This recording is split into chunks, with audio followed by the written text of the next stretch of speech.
ये कहानी लगभग हर घर की है, जहाँ शादी के बाद लड़के की माँ और लड़के की बीवी को ये असुरक्षा हो जाती है कि कहीं उनका पलड़ा लड़के के सामने हल्का ना पड़ जाए। ऐसे में चालाक बहू सास को कैसे देती है जवाब, चलिए देखते हैं इस कहानी में। सौम्या और उसकी सास एक दूसरे से जलन की भावना रखती। दोनों के बीच सिर्फ कंपटीशन था कि आखिर शेखर है किसका। शेखर यानी सौम्या का पति और कंचन बहन का बेटा। एक दिन सौम्या अपने कमरे में शेखर से फोन पर बात कर रही थी। हेलो शेखर, मैं ना आज सारा दिन घर का काम काज करके थक गई हूँ, क्यों ना शाम को किसी क्लब में चले? Okay baby. कमरे के बाहर कंचन बहन सौम्या और शेखर की सारी बात सुन लेती हैं। बड़ी आई मेरे बेटे को लेकर क्लब जाने वाली। शाम को तो वो मेरे साथ मंदिर जाएगा।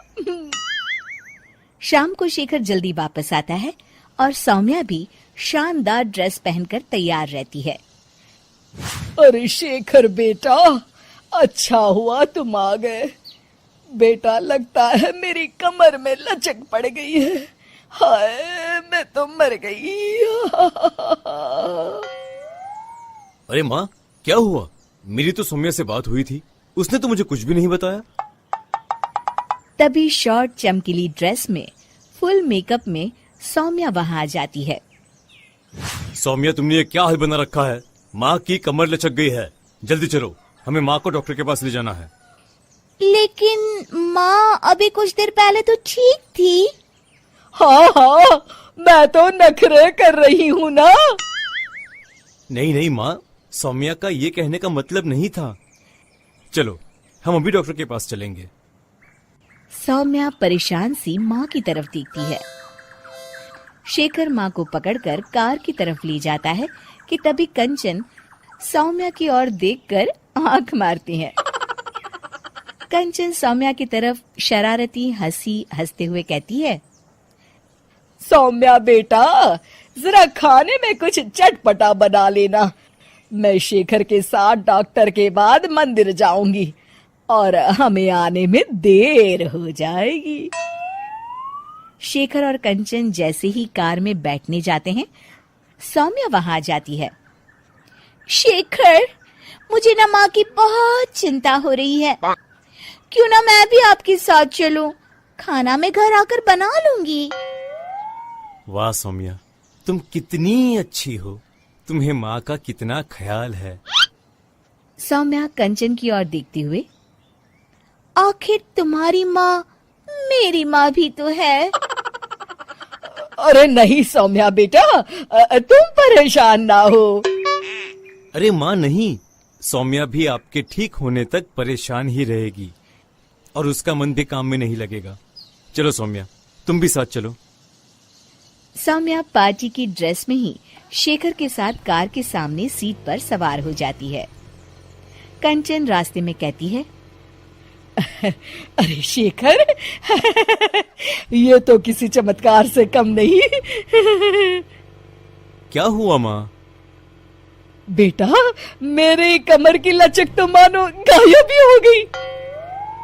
सौम्या तो समझ चुकी होती है, लेकिन वो शेखर के सामने अनजान बन जाती है। माँ, ये तो सच किसी चमत्कार से कम नहीं। आपको तो ईश्वर का शुक्रगुजार होना चाहिए।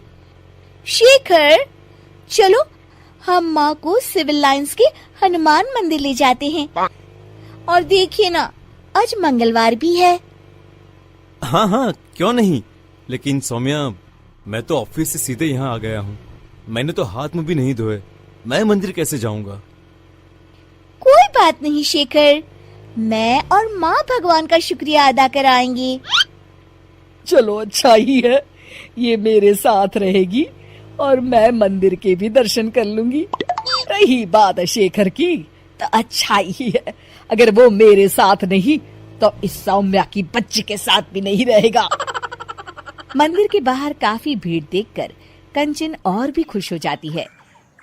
दर्शन करने में कम से कम 2-3 घंटे तो लग ही जाएंगे। माँ, यहाँ पर तो काफी भीड़ है, यहाँ काफी वक्त लगेगा।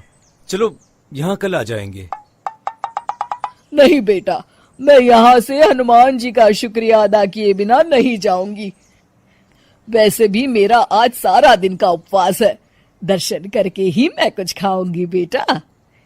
ये कहकर कंचन कार से उतर जाती है और सौम्या से कहती है, चलो सौम्या, दर्शन कर आए।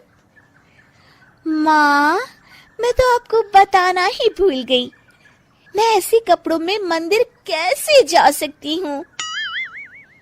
अरे सौम्या, मैंने तो ध्यान ही नहीं दिया। ये कपड़े तो काफी छोटे हैं, मंदिर में पहनकर जाना ठीक नहीं रहेगा। और बिना दर्शन किए माँ कुछ खाएगी नहीं। अब क्या करें? अरे करना क्या है, माँ दर्शन कर ले, हम यही कार में माँ का इंतजार करेंगे। माँ, आप मंदिर में दर्शन करें, तब तक मैं और सौम्या पास के होटल से कुछ खाकर आते हैं।